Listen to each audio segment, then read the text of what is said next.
Kapag tumutulo ang bubong ninyo mula sa ulan, hindi lang tubig ang tumatagas, pati na rin ang swerte at yaman ninyo. In Feng Shui kasi, bawal na bawal if may water leak sa bahay, especially sa bubong. Dahil this is a sign na ang wealth energy ninyo ay mawawala. Magli-leak ang ending, nahihirapan kayong mag-ipon dahil laging nakakalabas ang pera. If nararamdaman ninyong ganito kayo at nagkakaroon ng tagas sa inyong bubong, baka this is the reason kung kayo ay nasa ganyang sitwasyon. Ipasil na agad ang bubong if may leak at i-cleanse ang bahay pagkatapos ninyong isil ito ng maayos. Sana ay may natutunan kayong bago mula sa amin.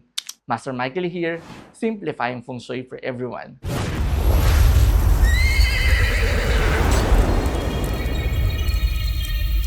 Michael de Mesa, Feng Shui Extravaganza, Year of the Fire Horse 2026.